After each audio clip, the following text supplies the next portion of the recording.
नमस्कार बच्चों, मैं बोधन भारद्वाज स्वागत करता हूं आप सभी का मेरे इस YouTube चैनल में।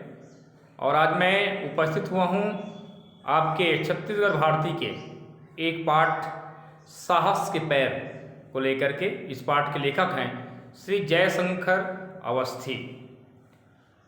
पाठ के नाम पर विचार किया जाए तो इस पाठ का नाम है साहस के पैर। तो प्यारे बच्चों, आप सभी जानते हैं हमारा पैर तो हाड़ मांस का बना हुआ है। ये साहस के पैर का अर्थ क्या है? तो साहस के पैर का अर्थ है वीरता के पैर, आत्मविश्वास का पैर। कई बच्चे अपंग होते हैं, विकलांग होते हैं, और विकलांग होने के कारण वो अपने जीवन में असहज महसूस करते हैं और कोई भी कार्य को वो करने में अक्षम होते हैं। लेकिन यदि ऐसे विकलांग बच्चे अपने मन में साहस पैदा करें, आत्मविश्वास पैदा करें, तो वो जीवन की हर ऊंचाइयों को छू सकते हैं।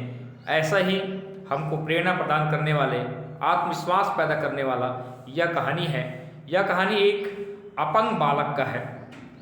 वह बालक दुर्घटना का शिकार हो जाता है, उसका एक पैर कट जाता है और उसके बाद 1 वर्ष के बाद जब वह स्कूल जाता है तो स्कूल के उनके जो सहपाठी, जो बच्चे हैं उनके साथ जो पढ़ते हैं, उन्हें चिढ़ाते हैं, उनका मजाक उड़ाते हैं, उपहास करते हैं। लेकिन यह बालक जो है उस समय कुछ समय तो निराश हो जाता है, उदास हो जाता है और विद्यालय नहीं जाने का भी मन बना लेता है। लेकिन कुछ समय पश्चात, कुछ दिनों में वह अपने अंदर आत्मविश्वास पैदा करता है और उन बच्चों को ऐसा जवाब देता है कि उन बच्चों के उपहास को वो बंद कर देते हैं और जीवन की वो हर ऊंचाइयों को स्पर्श करता है। तो प्यारे बच्चों, अगर हमारे मन में, हमारे हृदय में भी अगर साहस है, आत्मविश्वास है, तो हम भी हर चीज़ प्राप्त कर सकते हैं, अपने लक्ष्य को प्राप्त कर सकते हैं। ऐसा प्रेरणा प्रदान करने वाला यह आत्मविश्वास से भरा हुआ कहानी है। आइए पढ़ते हैं पाठ 9 साहस के पैर। और इस पाठ के लेखक हैं श्री जयशंकर अवस्थी। आइए केंद्रीय भाव इस पाठ के। हमारी शारीरिक संरचना व रंग आदि प्रकृति की अनुपम देन है। तो हमारी जो शारीरिक संरचना है, हमारे शरीर की जो बनावट है, हमारा जो रंग रूप है, यह प्रकृति की अनुपम देन है। हर शारीरिक बनावट की अपनी पहचान है, अपनी खासियत है, अपनी विशेषता होती है। हमारी शारीरिक बनावट हमारे भावों की अभिव्यक्ति और सृजनात्मक क्षमता में आड़े नहीं आती। तो हमारे शरीर का बनावट कैसा भी हो, लेकिन अगर हमारे मन में आत्मविश्वास हो तो हम हर प्रकार के कार्य कर सकते हैं, अपने लक्ष्य को प्राप्त कर सकते हैं, बल्कि हमें अपने कार्यों के प्रति और अधिक उत्साही बनाती है। इस पाठ का प्रतिनिधि चरित्र अचल। इस पाठ में जो बालक, जिस बालक का चर्चा हुआ है, उस बालक का नाम क्या है? अचल। वह असावधानी के चलते रेल दुर्घटना का शिकार हो जाता है, पर अपनी प्रतिबद्ध पहल से वह कक्षा को एक नई दृष्टि, एक नया सबक देने में सफल हो जाता है। तो आइए इस बालक की कहानी हम पढ़ते हैं। अभी घंटी नहीं बजी थी, कक्षा में चिल्लपो मची थी, लेकिन जैसी अचल ने प्रवेश किया, एक सन्नाटा सा खींच गया। तो आप सभी जानते हैं, जैसे विद्यालय आप लोग आते हैं और घंटी बजने के पहले कक्षा में भी और कक्षा के बाहर बहुत हल्ला होता रहता है, शोर मचा होता है। तो वैसे ही अचल जहाँ जिस विद्यालय में पढ़ता था, वह घंटी बैठने की नहीं बजी थी। कक्षा में बहुत लोग चिल्ला रहे थे, बच्चे वहाँ पर शोर कर रहे थे, लेकिन जैसे ही अचल ने प्रवेश किया, एक सन्नाटा सा खींच गया। वह कक्षा शांत हो जाता है अचल को देखकर। वह आगे बढ़ा, तभी एक मोटा नाटे कद का लड़का उठा और लपक कर ब्लैक बोर्ड के सामने जा खड़ा हुआ। तो जैसे ही अचल कक्षा में आगे बढ़ता है तो एक मोटा और नाटे कद का एक लड़का है जो लपक कर ब्लैक बोर्ड के सामने खड़ा हो जाता है और होठों पर मुस्कान लिए उसे कहना शुरू किया, दोस्तों, भूगोल के मास्टर जी आते हैं। अचल को चिढ़ाने की दृष्टि से, उनको दुखी करने की दृष्टि से ये नाटा लड़का जो है अपने दोस्तों से बोलता है कि भूगोल के मास्टर जी आते हैं। तो अपने साथ नक्शा लाते हैं। नक्शे से हमें पता चलता है कि भारत कैसा है, दुनिया कैसा है, कैसी है। मगर इतिहास के मास्टर जी बेचारे क्या करें। अब इस साल हमारे कोर्स में तैमूर लंग वाला अध्याय है। मुझे चिंता थी कि आखिर हम कैसे जानेंगे कि तैमूर लंग कैसा था, कैसे उठता बैठता था, कैसे चलता था। लेकिन भगवान की दया से और कक्षा ठहाकों, तालियों और सीटियों से गूंजने लगी। तो इस प्रकार से ये जो मोटा नाटे कद का लड़का है, वो अचल को का मजाक उड़ाता है, उसे तैमूर लंग कहता है। तैमूर लंग की बात है तो अब मैं बताता हूँ। तैमूर लंग 14वीं शताब्दी का एक क्रूर शासक था और वह लंगड़ा था, इसलिए उसे तैमूर लंग के नाम से जानते थे। तो उसे तैमूर लंग कहते हैं और अनेक प्रकार से उनका उपहास उड़ाते हैं। तो अचल को लगा कि किसी ने उसके दिल को मुट्ठी में दबोच कर मसल दिया है। जो अचल लड़का है वह बहुत दुखी हो जाता है, निराश हो जाता है, जैसे उसके हृदय को किसी ने मुट्ठी में दबा दिया हो, इस प्रकार से अचल को महसूस होता है। वह जहाँ था वहीं खड़ा रह गया। कक्षा में शोरगुल मचा था। एक आवाज़ आई, अपना भाषण तो तुमने अधूरा ही छोड़ दिया बॉस। और बच्चे उनको कहते हैं कि तू भाषण दे रहा था, वो तो उसको तो पुणे छोड़ दिया। इस प्रकार से अनेक प्रकार से उनका उपहास उड़ाते हैं। ये दृश्य आप लोग देख सकते हैं चित्र में। बैसाखी के सहारे अचल कक्षा में प्रवेश किया है और सभी बच्चे उनकी ओर देखकर कैसे हंस रहे हैं और उनका उपहास कर रहे हैं। और इस प्रकार का दृश्य प्रायः देखने में आता है आप लोगों की कक्षा में भी। तो प्यारे बच्चों, हमें किसी बालक का उपहास नहीं उड़ाना चाहिए। लेकिन तभी घंटी बज गई और मास्टर जी आ गए। शोरगुल थम गया, सब अपनी अपनी जगह पर जा बैठे। उसी समय बैठने की घंटी बज जाती है और मास्टर जी भी कक्षा में पेश किए, तो वहाँ जो शोरगुल मचा हुआ था वह बंद हो जाता है। मास्टर जी ने हाजिरी ली। फिर उन्होंने पुकारा, अचल श्रीवास्तव। अचल चौंका। उसने खड़े होने के लिए बैसाखियाँ संभाली। मास्टर जी कुर्सी से उठते हुए बोले, बैठो बेटे, बैठे रहो। यह सब कैसे हो गया? तुम्हारा पैर? पास आकर उन्होंने पूछा उनके मास्टर जी। अचल बैसाखियों के सहारे खड़ा हो गया था। उसने जवाब देने की कोशिश की, लेकिन गले में जैसे कुछ अटक गया। आंखें भर आई। अटल की आंख से आंसू बहने लगते हैं। अचल उस समय बहुत दुखी हो जाता है और अपनी कहानी वो नहीं बता पाता कि यह सब कैसे हुआ। ओह खैर, छोड़ो बेटे इस बात को। मास्टर जी द्रवित हो उठे। मास्टर जी भी दुखी हो जाते हैं। उन्होंने अचल की पीठ थपथपाई और वापस अपनी जगह पर आकर बोले, देखो तुम लोगों का यह नया दोस्त कितने बड़े दुर्भाग्य का शिकार हुआ है। अच्छा हो कि तुम लोग इसके साथ सहानुभूति रखो। सही बच्चों को समझाते हैं कि इनके साथ सहानुभूतिपूर्वक व्यवहार करना, इसको चिढ़ाना नहीं और इसके साथ अच्छे से खेलना। इस प्रकार से सही बच्चों को उसके मास्टर जी समझाते हैं। लेकिन मास्टर जी के इस उपदेश का कोई असर नहीं हुआ।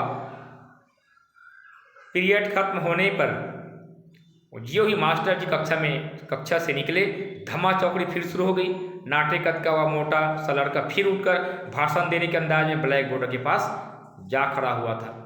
तो मास्टर जी के समझाने के बाद भी वो बच्चे जो है बाज नहीं आए और पुनः अचल का मजाक उड़ाने लगते हैं। घंटा घर में 12 बज गए। पिताजी की खर्राटे गूंज रहे थे। उसके बाद अचल स्कूल से घर आ जाते हैं और घर आने के बाद रात्रि का यहाँ पर वर्णन है। तो घंटा घर मतलब घड़ी में 12 बज गए थे रात के समय। पिताजी खर्राटे गूंज रहे थे। माँ भी सो चुकी थी, लेकिन अचल की आंखों में नींद नहीं थी। तभी उसका मन साल भर पहले की एक घटना में उलझ गया। पिताजी का तबादला हो गया था, ट्रांसफ़र हो गया था।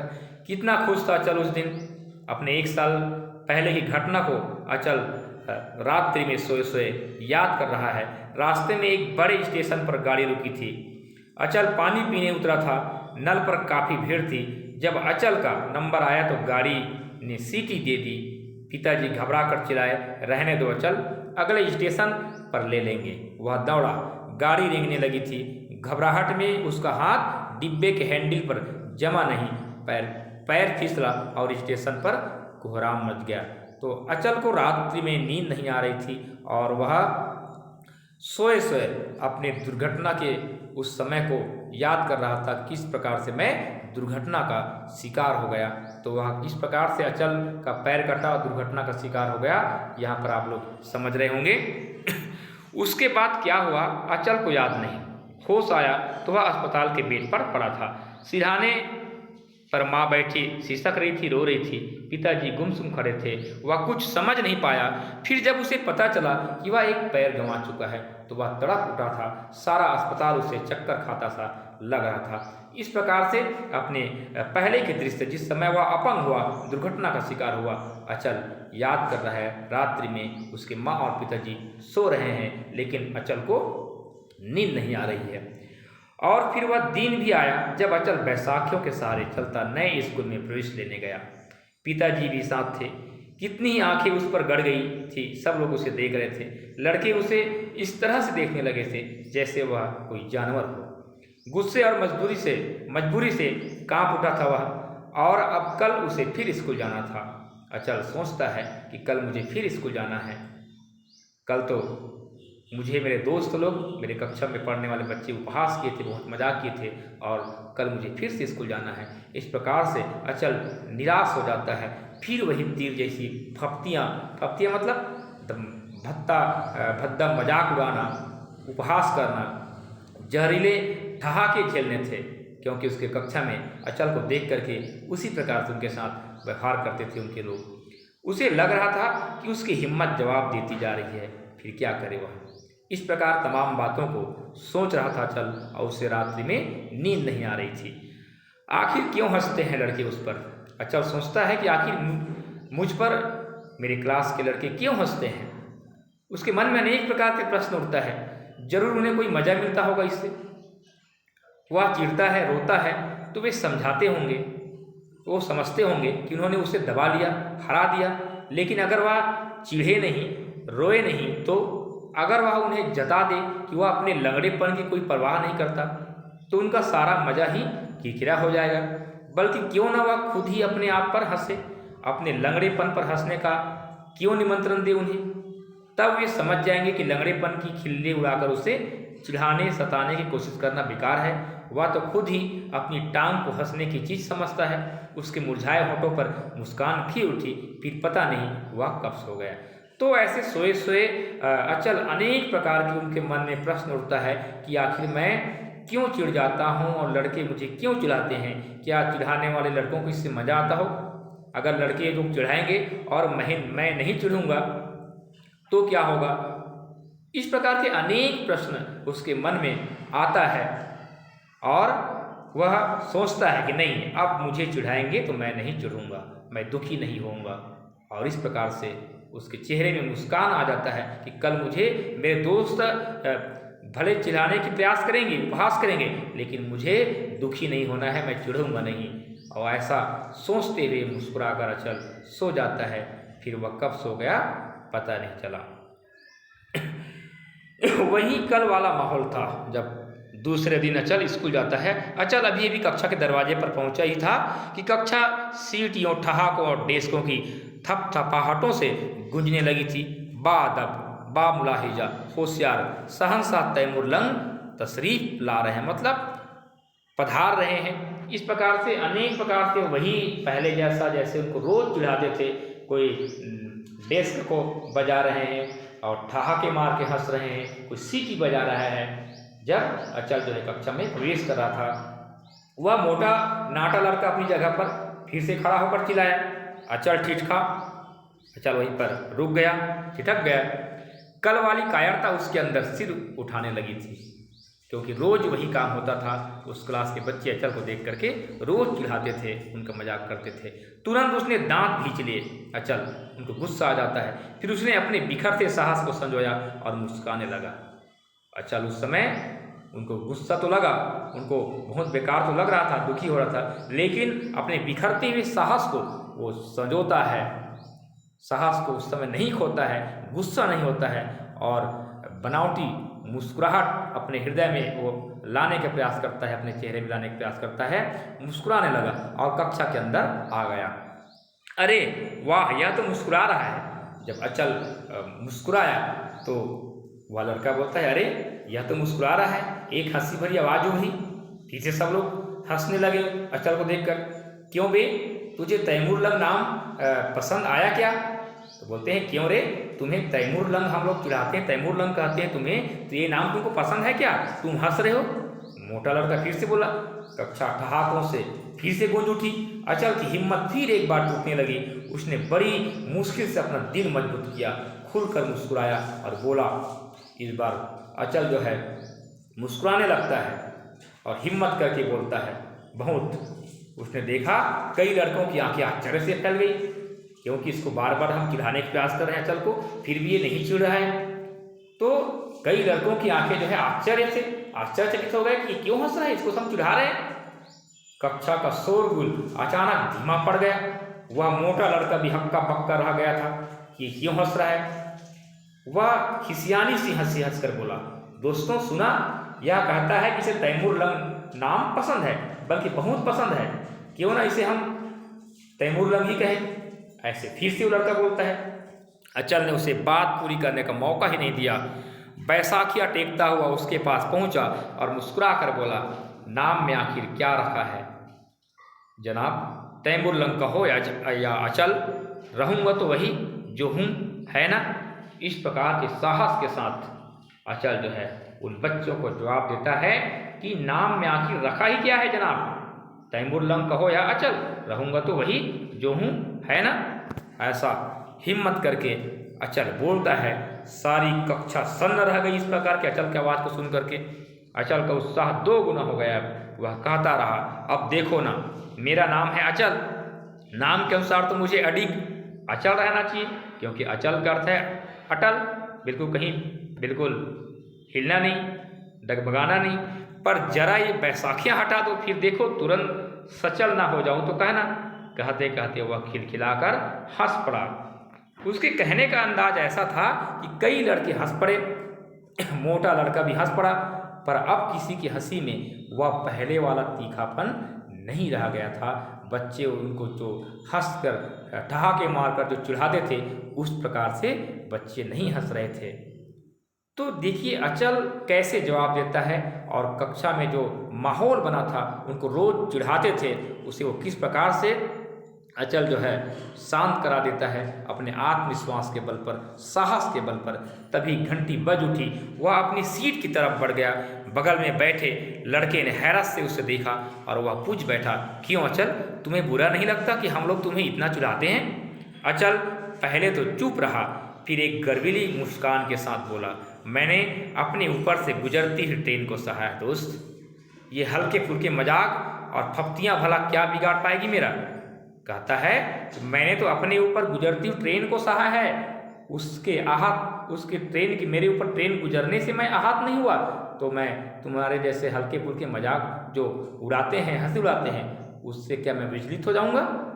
और अब उसे लग रहा था कि उसके पैर हाड़ मांस के नहीं हैं, लकड़ी के नहीं हैं, साहस के हैं। उसे अनुभूति होने लगी अचल को कि मेरा पैर नहीं है तो क्या हुआ, लेकिन मैं बिना पैर के भी मैं बहुत आगे बढ़ सकता हूँ, है ना? लकड़ी के मेरे पैर नहीं हैं, हाड़ मांस के पैर नहीं हैं। हम लोगों का पैर तो हाड़ मांस का बना हुआ है, लेकिन उस समय उसके मन में साहस है, आत्मविश्वास है, दृढ़ निश्चय का भाव है, और कहता है कि अब मेरे पैर साहस के हैं, और साहस के पैर कभी न थकने वाले पाँव के सहारे वह जमीन की, जीवन की बीहड़ राहों पर, ऊंचा नीचा रास्तों पर बढ़ता चला जा रहा है।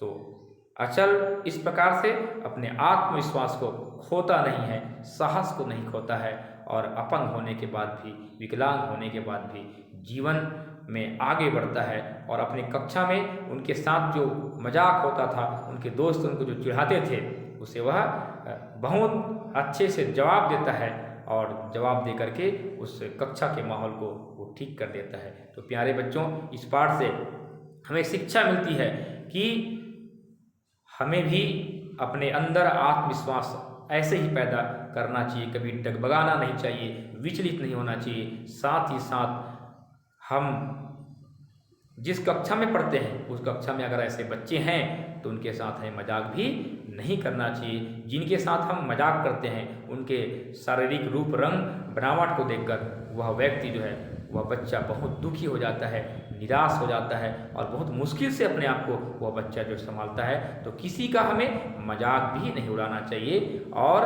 अगर हम कहीं जीवन की राहों में कमज़ोर पड़ते हुए दिखाई देते हैं, तो उस समय हमें बहुत ही धैर्य के साथ काम लेना चाहिए और आत्मविश्वास को बनाते हुए आगे बढ़ना चाहिए। इस पाठ से हमें शिक्षा मिलती है। मैं अपेक्षा करता हूँ कि आपको ये पाठ समझ में आई होगी। अगर मेरा पढ़ाना लिखाना आपको थोड़ा बहुत भी अच्छा लगा होगा, तो मेरे इस YouTube चैनल को सब्सक्राइब करें, लाइक करें और कमेंट्स भी करें। धन्यवाद।